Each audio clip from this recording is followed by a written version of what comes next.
Hello everyone and welcome back. Today we'll be continuing into the finale of What If Goku Was Born as a Super Saiyan.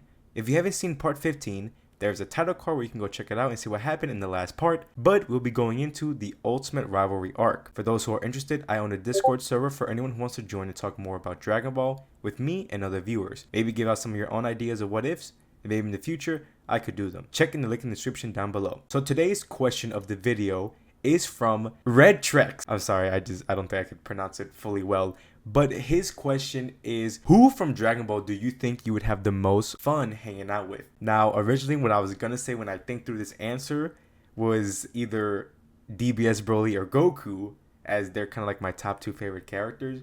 But I don't think I could do much with either of them. I mean, Goku would like to train or eat, and Broly's just kind of like a quiet guy. So if I really had to think, to be honest, I have, why is this hard? I think I have maybe two options right here. One, Bulma, mainly because of the fact of all the stuff she can have, all the technology she has, that would be kind of fun to mess around with. Or second option would be Whis. Kind of for the same reason, he's an angel, he can do practically anything. I just have to offer him some food and, we can have a blast. So yeah, probably Bulma or Whis. I think more Whis. I think he would be pretty fun to hang out with. But yeah, thank you for the comment. If you want a comment to be featured in the next video, just comment down any question you want to ask me, and you might be lucky for your comment to be answered in my next video. Without further ado, let's dive into the finale of What If Goku Was Born as a Super Saiyan. After taking down Moreau, months have passed, with the Granola arc not happening since it technically happened a lot earlier on, and the events of Super Hero and the Broly movie would just not happen. It was time for peace once again, and everyone was doing their own thing. Raditz would train occasionally, but put his main focus on being the king to the Saiyans. Kakarot, Broly, and Turles continued on training on Beerus' planet to reach new heights, and Kakarot had a new goal to reach, which was Broly's new power, as when he transformed into the Super Saiyan Blue state. Vegeta would actually go train with Beerus, as he wanted to perfect the Ultra Instinct power, so he has been training with him ever since. Granola began to settle down like Tarbles, slowing down on his training and enjoying the peaceful life with Monaito, and even found love with his Saiyan woman. After the talk and meeting their grandfather, both Jaima and Bardock Jr. decided to make their own journey and went to Earth to invite Trunks to join them, as all three of them would explore the universe, seeing what it would have to offer, and learn whatever they can to grow in their own way. One day, while Kakarot was sparring with Broly and Turles, Vegeta and Beerus would appear on the planet, to the surprise of everyone. Whis would ask Beerus what this surprise visit was for, and Beerus would explain how Vegeta wanted to return to Beerus' planet as he wanted to fulfill a promise he made to someone many years ago. Vegeta walks up to Kakarot, saying that he did promise him when they were kids that he will surpass him, and now it's time to keep on his promise. Kakarot smirks, asking how strong he has gotten to think he could beat him without his tail in his Saiyan Prime form. Vegeta smiles as he begins to focus his mind, powering up into his Ultra Instinct form, but this time he has silver eyes and hair. This gets Beerus and Whis shocked to see a mortal achieve the mastered Ultra Instinct form. Whis is impressed with both Vegeta and Beerus, as for Beerus teaching someone to master the form, and for Vegeta as he mastered the form himself. He does get intrigued to see how this brawl would go down with these two fighters. Beerus smirks, as it may not be as easy as Vegeta thinks, because Beerus would say that Kakarot did master his Ultra Ego form, as it is close to his own destruction power. Kakarot is impressed with Vegeta's power, but he decides to show his own power. He begins to charge up, as Beerus' planet even begins to shake a bit. When he powers up, a massive purple aura explodes and surrounds Kakarot's body. Kakarot does say that this is rather strange, how they never truly got a chance to battle each other in their entire lifetime, but now that they have both reached their own source of true power, this battle would no doubt make up any other battles that they could have had in the past. Vegeta agrees, as he would ask everyone to stay back,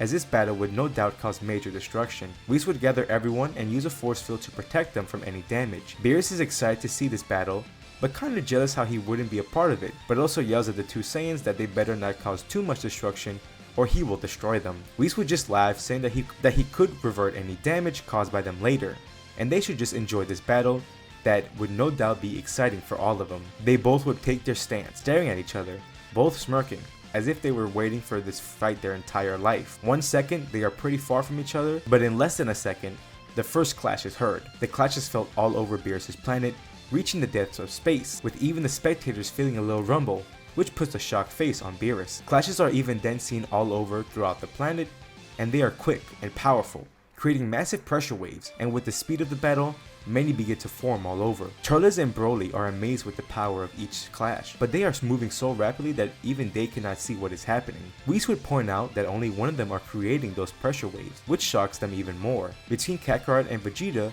Kakarot is the only one throwing punches and kicks, while Vegeta either blocks them or dodges them. Kakarot throws a barrage of attacks, which Vegeta dodges with ease. Seeing this, Kakarot would begin to throw some ki blasts into the mix, but even then, Vegeta doesn't struggle with avoiding them. Vegeta would rush into to attack Kakarot, hitting him with multiple punches, but Kakarot would catch his hand as he would cough off some blood, but smile. It did injure his body, but Kakarot did not feel anything. And with this, he begins to grow stronger, with all the damage he takes in just makes him stronger. Kakarot would shoot a direct ki blast at Vegeta, but he manages to dodge it as he puts some distance between them. But right where Vegeta landed, the ki attack explodes right under him. Kakarot smiles, thanking Yamcha for creating that spirit ball attack. Vegeta was impressed, as he thought that in this form, he would be rather untouchable, but he is glad that Kakarot is the one to prove him wrong. The battle would continue, as it began to get more and more intense, with the force emanating from the two, as it begins to be felt all over the universe. All over from great distances, people from Namek to Earth, to Planet Vegeta, to every planet, even reaching the other world. Everyone can feel the immense pressure, but they aren't sure what is causing it. The disturbance is even noticed by Zeno and the Grand Priest, as they look into what is going on in Universe 7, as the Grand Priest would ask Zeno if he would like him to stop it at once, but once they see that it was a brawl between Vegeta and Kakarot, Zeno allowed it to continue, as he wanted to see this amazing fight, finding it very entertaining. This fight even began to be watched by the other angels and God of Destructions. Their fight would rage on as the planet was starting to look very destroyed,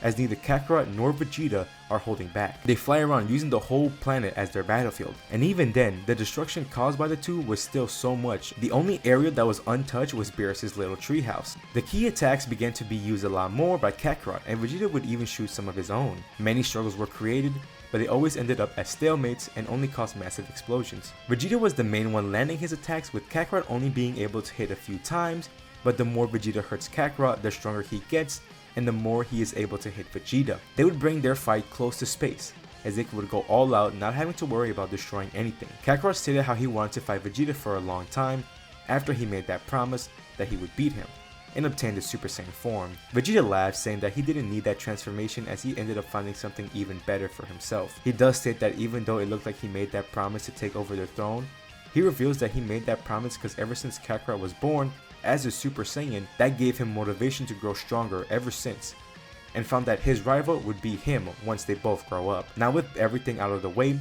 they could finally fight and see who comes out on top. But even after that, they both agreed to continue to train, to grow stronger so that they can keep having these matches. The fight continues and amazes the spectators of the match, even though they both don't know that so many people are watching this fight. At this point of the fight, it's the matter of who can last out longer. With every blow that Vegeta deals to Kakarot, it just makes his attacks harder to dodge, and the fight would just be dragged out if Vegeta only dodges. In his mind, Vegeta likes that Kakarot grows stronger the more he gets hurt, as this allows them both to push their limits. Kakarot would go back, charging up all of his ki, as he would begin to charge up an attack that his father created, called the Final Spirit Cannon, using all of the energy he has, as the ki began to grow purple, with purple electricity around it. Kakarot was putting his destruction energy into this attack. Seeing this, Vegeta too would power up all his energy as he charges up a final flash, but instead of it being yellow, he charges it so much to the point where the light of the attack is completely white. Both use all their energy they have into this attack, wanting to end the fight right here, as they would both shoot their respective attacks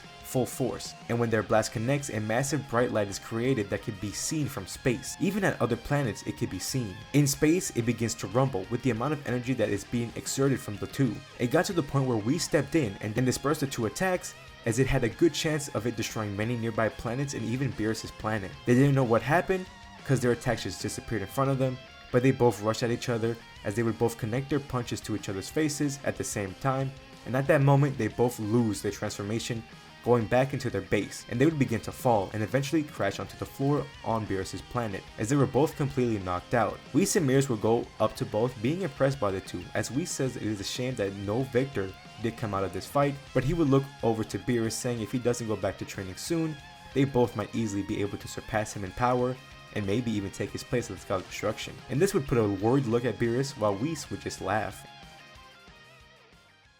And that's where I'm going to leave it off for this series. Tell me how you think about the finale and how it did with the Ultimate Rivalry arc. What do you think about the entire story as a whole? I loved how much the Saiyan's race had changed and what could have been Universe 7 if the Saiyans were a nice race helping out others rather than conquering planets. I did love Jaima and Bardock Jr. the most, as they are my first original characters in a What If. Maybe in the future I could extend this story more with having stories for them in the future. Next What If would be what if Bulma wished for a boyfriend. I know in the poll the other What If won, but I did think out the start of both What If series, and I just got really excited for the Bulma one, and I just decided I wanted to do that one first. I still will do the Broly one after this one. It's just that Bulma one just really got me excited to do it. If y'all are interested and enjoyed, please leave a like and subscribe. Hit the notification bell to be alerted whenever I post another part. Hope to see y'all there, and thank y'all so much for watching and all the support of this series. I will see y'all in the next series. See ya.